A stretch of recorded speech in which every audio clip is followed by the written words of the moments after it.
All right, what's up? Welcome to the Gossip Intellectual with me, Royce Wynn, where we talk about sports, politics, entertainment, feeling good, loving the weather. Immediately, yes. Okay? I wake up, it's warm. I wake up again, it's warm. It's been great. I can go for my little walks in the morning now to get my coffee.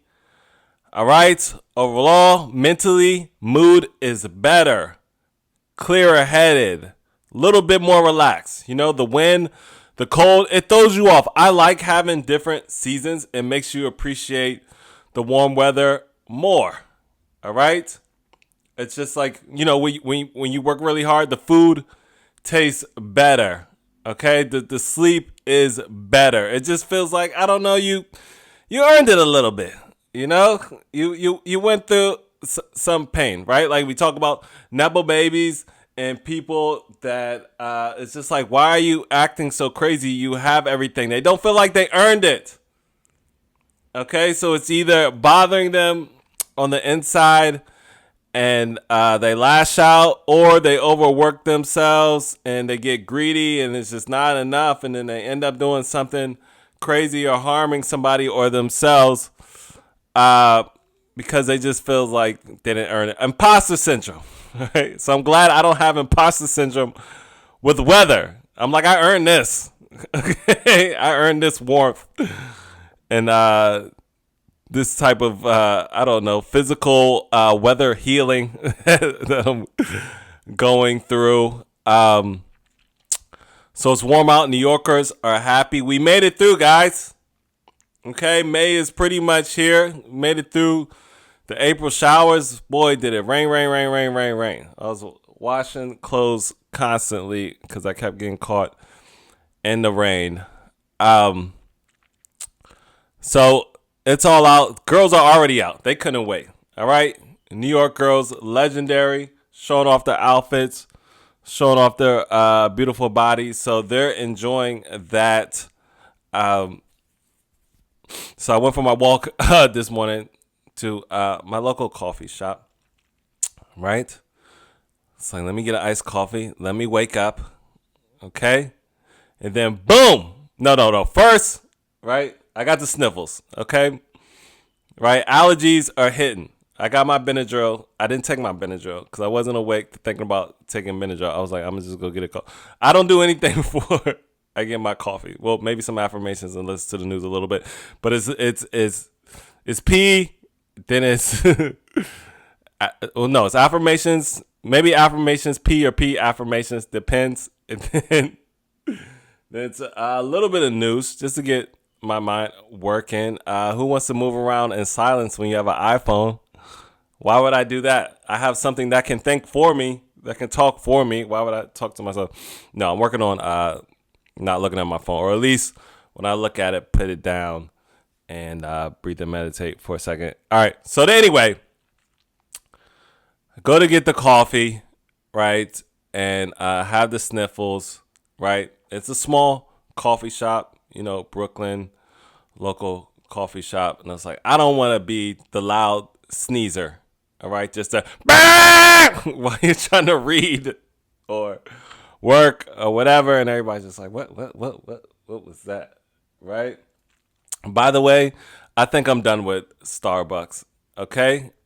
All right. I don't care. New York has made me a stuck up coffee cafe person. Like, it's just a wild west in there. It's either some crazy homeless person, some European with like 8 loud kids, all right, or just some psycho just talking on his phone loud. I don't know. Starbucks is just crazy. Pay for peace. Okay, I will pay $8 for iced coffee just for some peace, right? So anyway, 2 bad Latinas walking down the street. One just shorts riding up her ass. She had a shirt to cover it, but I was like, dang, you thinging? You got the thing out already? It's not even 11 o'clock, right? Other one was cute.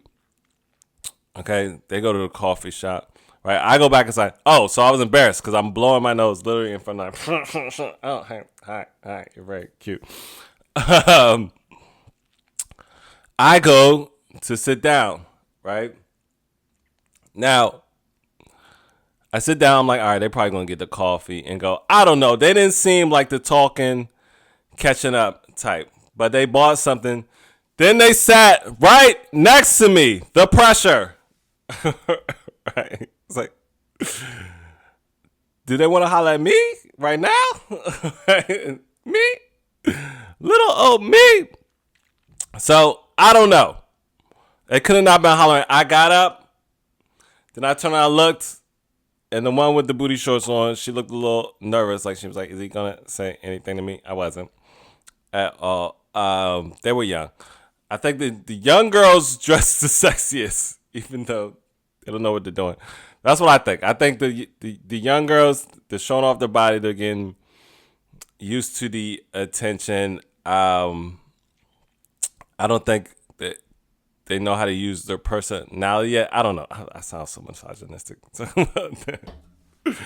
But that's what I know. I just noticed the young girls in the 20s, they're putting their outfits together. But you can tell by the vibe, the way they're moving and talking. They're just getting out there. Like, you remember when we were kids, we would just put on our outfits, go to the mall.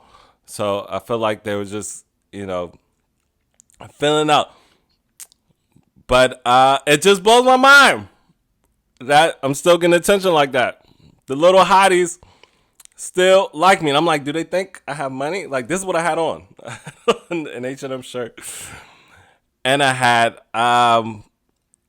but yeah, I guess she thought I was cute. And, but I was tired. I was like, I'm not dealing with that. Also, just not my type. I like the little bit more, what's the word? Put together. It's like, I can't bring the girl with booty shorts home right now. At this time of my life, I'm dating, right? Also, I don't know. I just feel like you look like the creepy old man talking to the girl in the booty shorts. Even though she wants you to talk to her, it's just like, all right, have some decorum, have some discipline, Shannon Sharp. But I wasn't interested anyway. Was it my vibe? Cute, very sexy.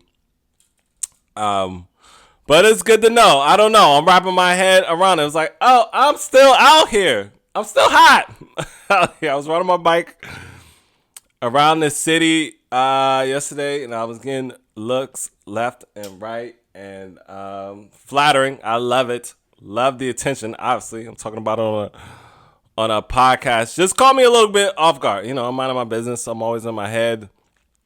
Trying to get information for TikToks, for podcasts, reading, and you looking down and you look up. Oh, why is she looking at me? Why is she looking at me? Why are they making eye contact like they're having a conversation about me? It's a little weird, but I like the attention. So that was cool. Then I had to blow my nose again. So then I had to go outside and blow my nose again. So I don't know. I've accepted the fact that when I go in the coffee shops, it's always going to be some type of situation. I know. Privilege face problems. That was it, though. Fun morning. Fun to see everybody out and about flirting already. It's just like, I don't know, we're going to wait a little bit longer. Everybody's like, it's go time. It's go time. They're looking. They're outside looking. So, fellas, get your outfits together. Go get a coffee. The girls are outside. Get outside.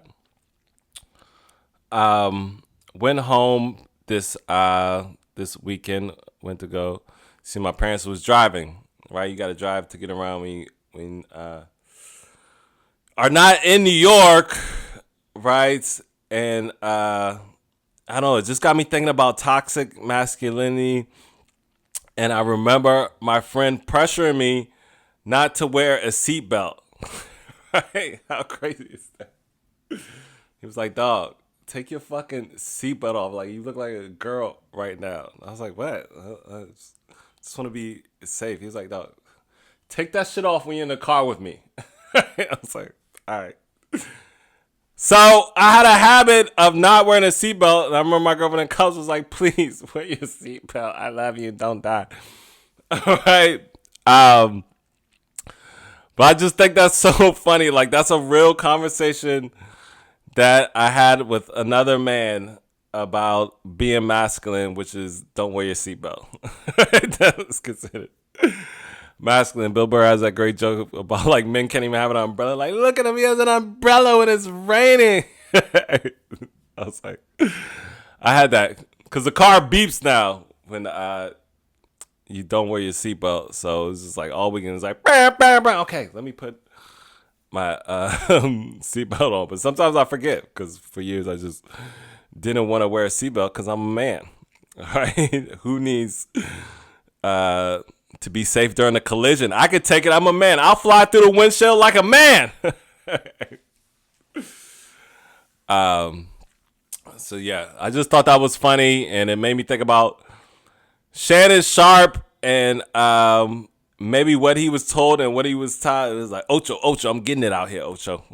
19, 25, 35, 45, Ocho. I got all the girls. So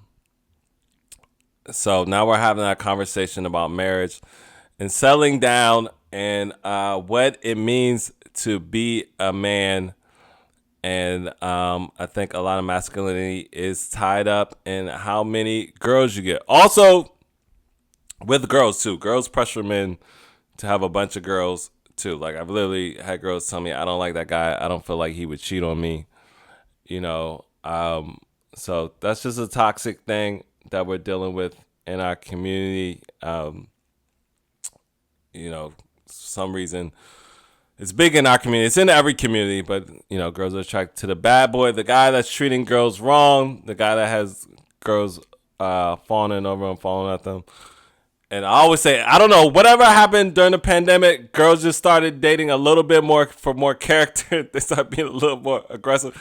That's what I think. I don't know. Maybe I grew up and have like a better vibe and maturity, but I was like, I don't remember girls looking at me like this before the pandemic. I think girls got a little lonely during the pandemic. They got humbled a little bit. And now you can't go to the coffee shop without them plotting on you.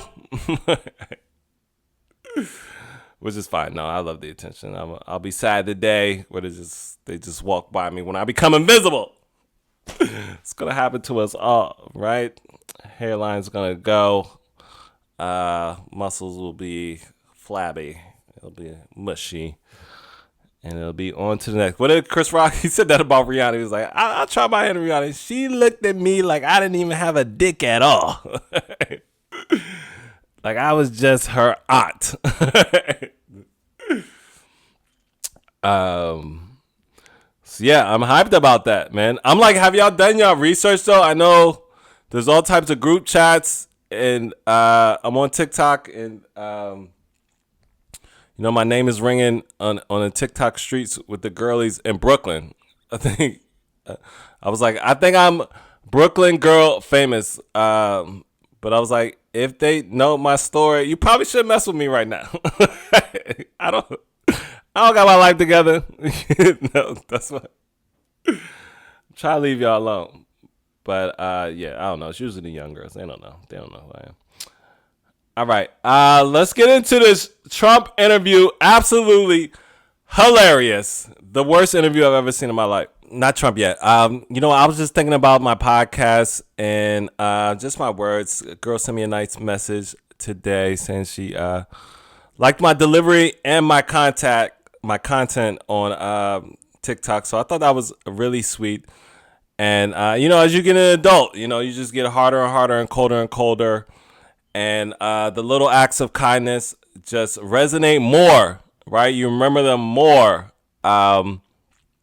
So I know people say it all the time. I would like to just increase that sentiment. And, you know, if you have a chance to do something kind for somebody, do it. They might not show it in the moment, but you help that person get along, right?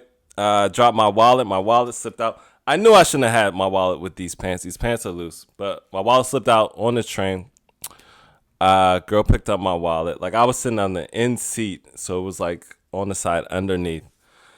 And yeah, my initial reaction was like, why is she so close to me? Like does she have to go under the seat right now? And she was doing it for me. Right? And I was just thinking, wow, man, like a lot of the healers are underappreciated. Last podcast, I think I talked about the timer app that I use. And it does wonders, man. Just the affirmations.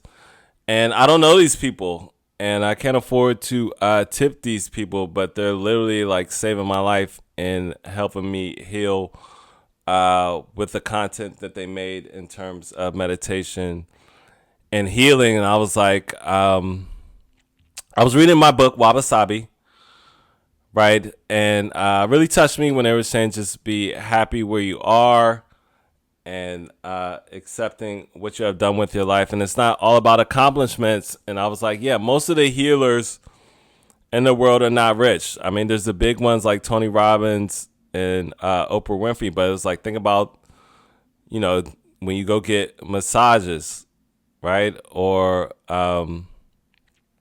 like I said, the affirmation app, the podcast you listen to, a lot of people that are helping you get through by day to day. You don't really think about it, but they're not making a lot of money. So I don't know. That kept me going with my podcast. And I know I've influenced and helped some people get by and maybe get through some things, or just helped get through their day.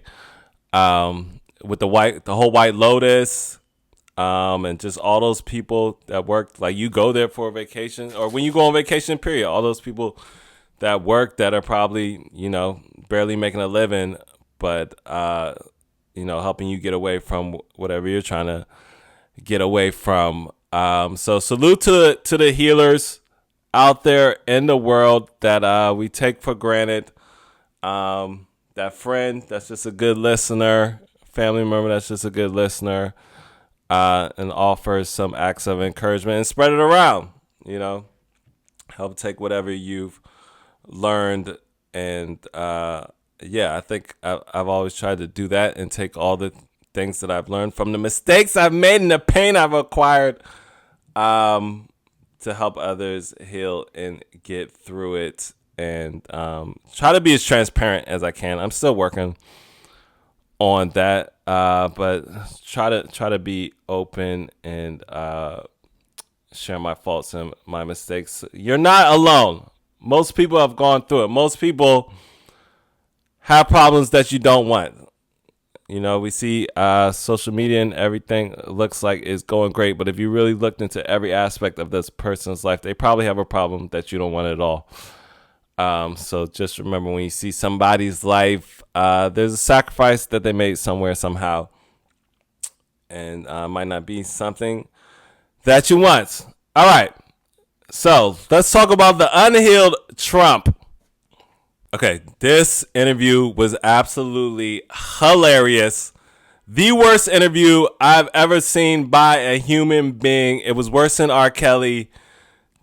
I was screaming at the top of my lungs, to the point where my neighbor called me and was like, I'm sleeping, please. Can you please calm down? My neighbors are African. I have to go to work. I'm like, I'm sorry. This interview. I just can't believe the things he said. Shout out to Terry Moran, the guy that interviewed him. Check Trump. He literally lied about every single thing. I don't care what you're doing. Make time for this interview. Okay, it is nonstop entertainment the whole way through. He does not stop at all.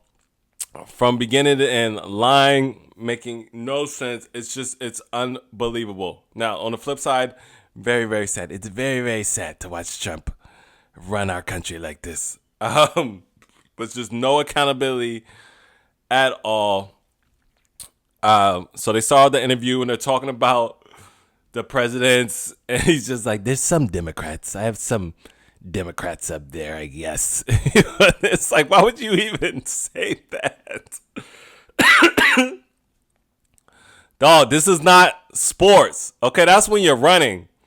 But technically, y'all all work in government. Okay, so you shouldn't point out the fact that it's some Democrats on the other side. All right, it'd be different if you're the Philadelphia Eagles, all right, and then you have like some great Giants players up there. Then that's a little weird. But a president is a president. Okay. So he's showing the presidents. He zeroed in on Reagan. I forgot what he said about Reagan.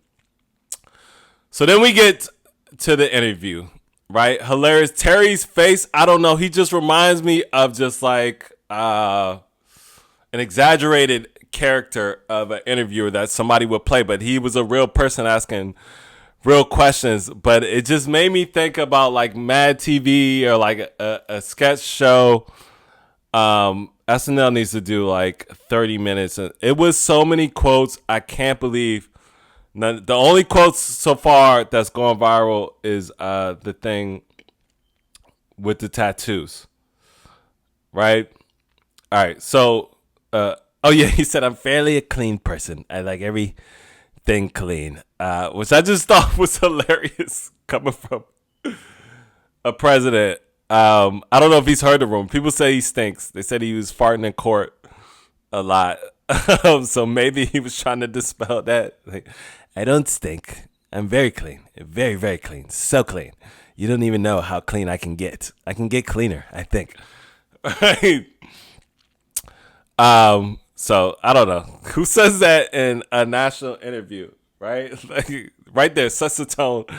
I'm an unserious person who wants to talk about cleanliness. First of all, how are you clean? Because you're deporting all the people that clean. You got all white cleaners in there. I'm sure there's white mates. I'm just joking. All right. So Terry's like, what's your biggest accomplishment? And this is a 100-day interview. I don't know if I said that. This is so just, talking about the first 100 days. Everybody does it. And he's just like, I've saved the border, right? We had 21 million people coming here, criminals, undocumented, illegally. And it's like, that's just been chaos, right? We've just seen him go back and forth. And there's no real numbers to say that it's been a real accomplishment or he's taken down the border. But there's been evidence of him trying to deport people, like just ridiculously, which was crazy.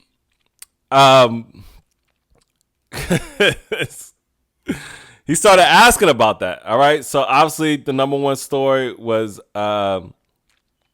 Kilmer Abrego Garcia. All right, and he's supposed to be bringing this dude back, and Terry really pushed for that. He was like, "You can pick up the phone right now and get him back." I could, I could get him back. And Terry's like, "So there's a judge that said you should bring him back." Well, he's a very bad person. He's beat his wife. He's abused people. He's a gang member, and it's just like he has no criminal record, but he's a bad person. I said he's a bad person. So it's just like, what are you talking about? We talk about courts. We talk about things you've been told to do by the law. And he's just like, I'm not doing it. I don't like this guy. I don't like the fact that they're turning this guy against me. I'm not doing it. Okay? And then the thing that's going viral, but there's way more things that should go viral in this interview, is the fact that, they photoshopped to show that his tattoos mean in MS-13. And Trump is like, there's MS-13 on his knuckles. And Terry's like, no. The tattoos might be showing that it's MS-13, but the MS-13 is photoshopped to show that that's what the tattoos might mean. He was like, no. Stop the interview. There is MS-13 on his knuckles. You know, I've picked you even though I never heard of you, which also made no sense. Right? I picked you even though I never heard of you, and you're not being very nice to me. You're not being very nice to me. So he got mad. He got really mad about something he was 100% wrong about. And people are like, I don't know if Stephen Miller knows that he's so dumb that if he just tells him a lie, like he's Ron Burgundy, he'll just say whatever's on the teleprompter type of thing. Like he'll just say whatever he's being told. But he was just really, and Terry tried to give him an out. He's like, let's just move on. It was Photoshop. No, stop the interview. It was MS-13 on his knuckles, Terry. So that's when things went left. He wasn't messing with Terry after that. Right? At one point, they were asking about Putin. He was like, do you trust Putin? He was like, I don't trust anybody. I don't even trust you, Terry. You're asking me all these fake questions. Time out. What the fuck is a fake question? What is a fake question? Love you, Dad. I'm sorry, but I got to say it like that. What is a fake question? A question is a question, son. That's gotta go viral. What did Kellyanne Conway say? Half truths, artificial truth. I forgot what the thing was said.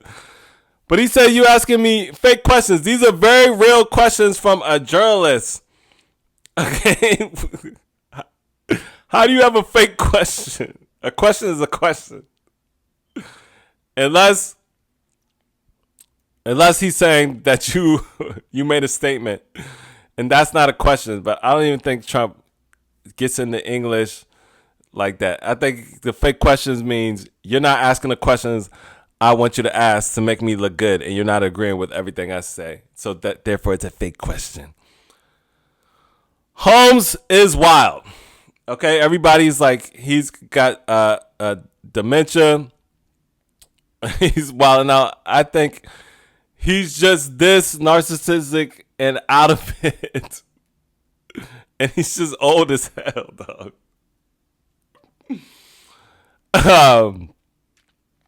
So anyway, he asked him about the tariffs and the trades, and he's like, the small business owners, like, they can't go 60 days. They can't go through a little bit of pain, right? Like, what do you say to them? And he was just like, it'll be all right. This trade is working. Trust me, it's all working. Everything's working exactly how I planned.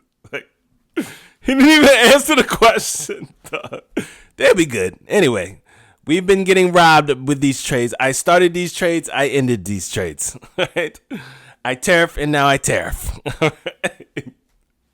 It was just like, what? We were getting abused trade-wise. Right? You sound like a bad psychologist, stock market psychologist, right?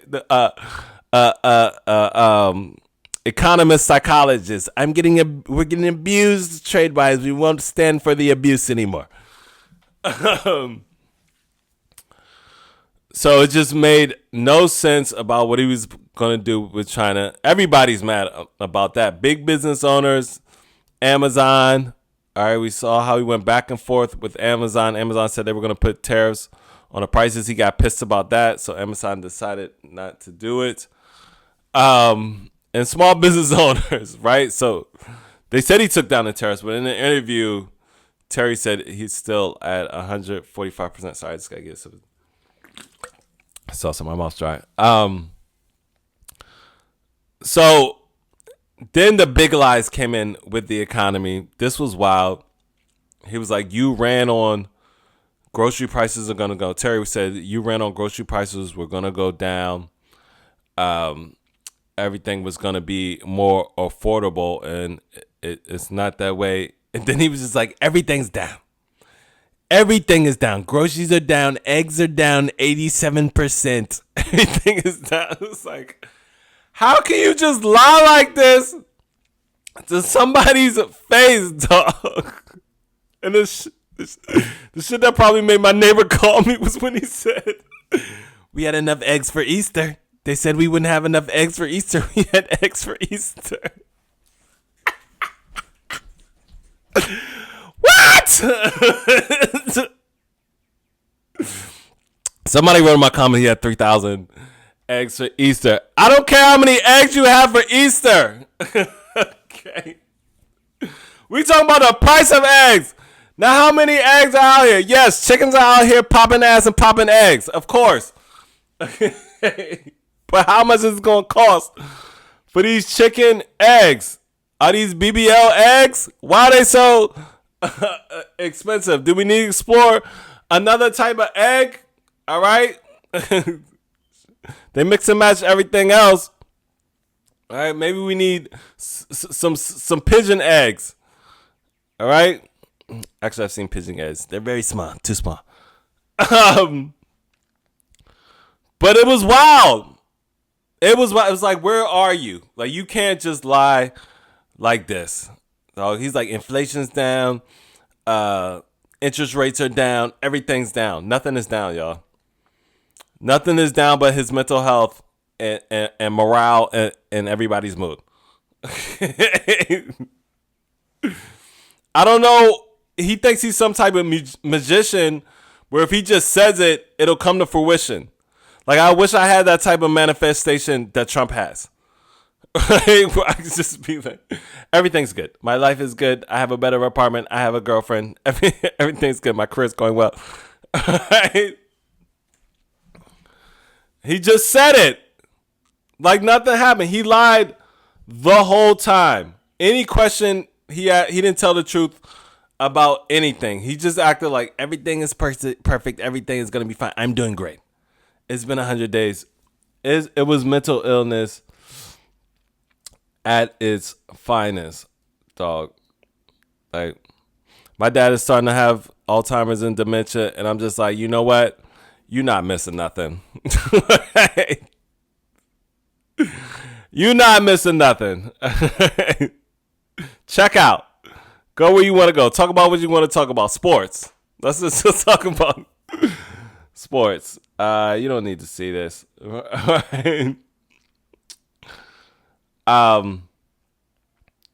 Yeah, so they talked about Kilmer Abrego Garcia, and he's like, these are all criminals. They deserve to be deported. And Terry was like, yeah, but by law, they're supposed to be due process. And Trump said, no, there's different standards.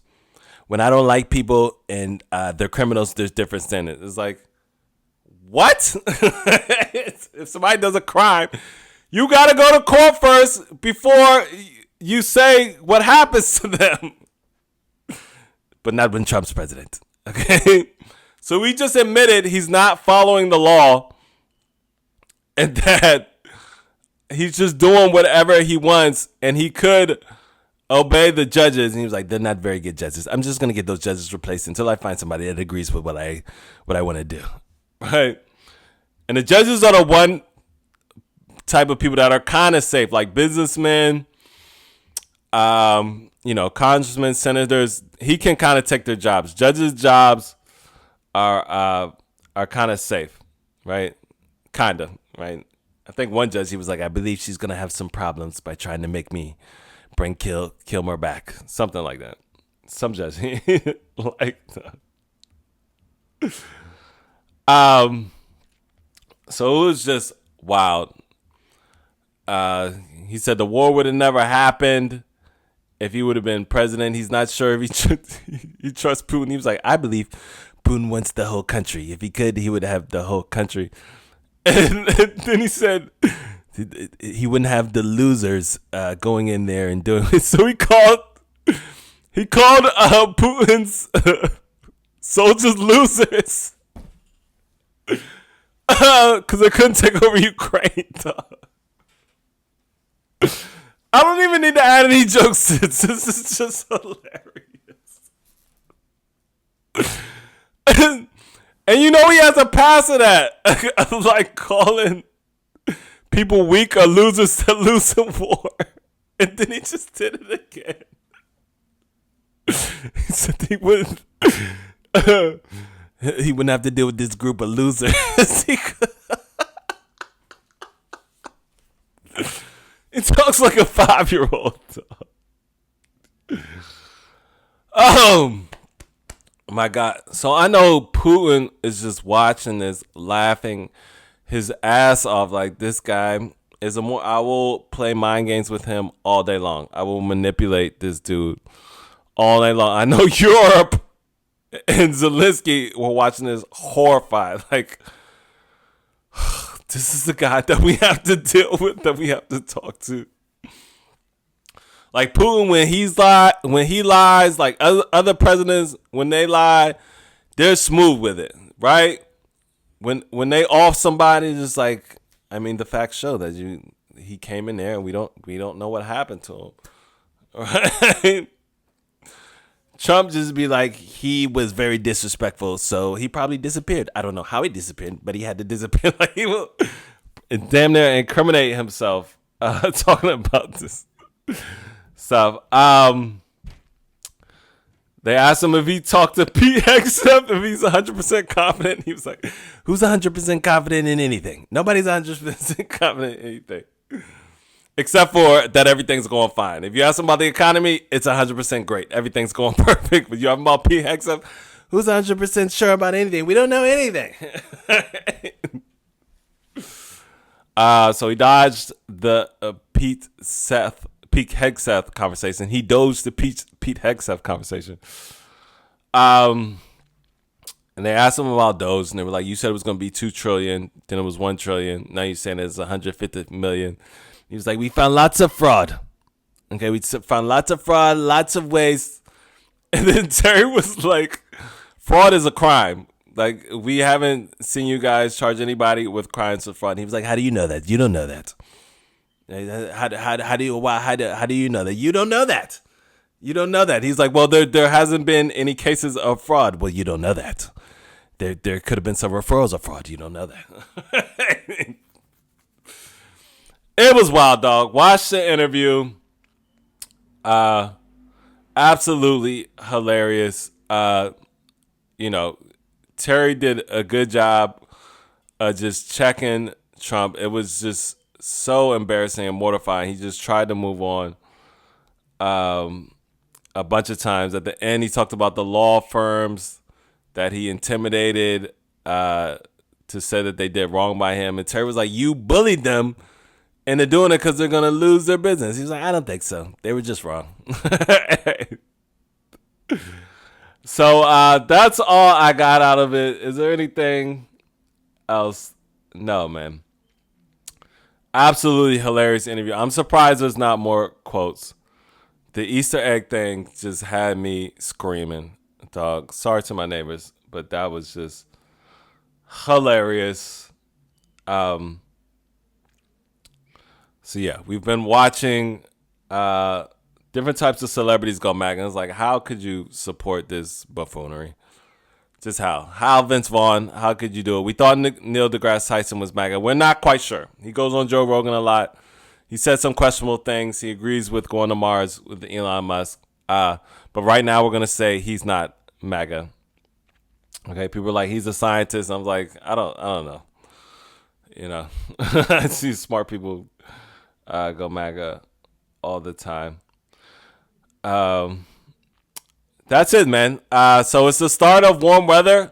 I think we're out of the 50 degrees, 60 degrees, the wind and the rain. You don't know what's going to happen with global warming, though. There could be a tornado that just drops down tomorrow in the middle of Times Square. It's crazy times. Everything's unpredictable. I was talking to my cousin about that. I was like, things that you see in movies are just happening now. Bridges just fall. Planes just fall out of nowhere. Thank you to God for letting me fly in and out of to see my family and get back. Man. So yeah, it's always good to see family, and it makes me just appreciate every little thing in my life. And I'm gonna go for these walks try to take every sunny day and enjoy it, and get that iced coffee and look at pretty girls, and they're looking at me back, and who knows. So yeah, just want to get on the mic because I didn't do an episode Friday. And I was listening to Lunel. Shout out to Lunel and her Drink Champs interview. Just hilarious. And everything she said was just funny, and I was just like, damn, I want a podcast right now. She was just inspiring me. He's like, shut the fuck up, Noah. You don't listen to women. What type of drink is this? Used to be able to fight bitches. Just naturally funny, man.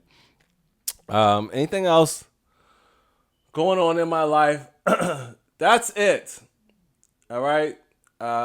Hope I have a fun summer, and hope I find some people to hang out with and do some fun stuff with. Either way, I have fun by myself, as my neighbors know.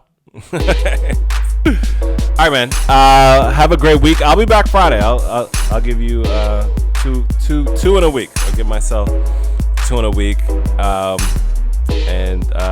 know, I don't know. Stay positive. All right. Bye.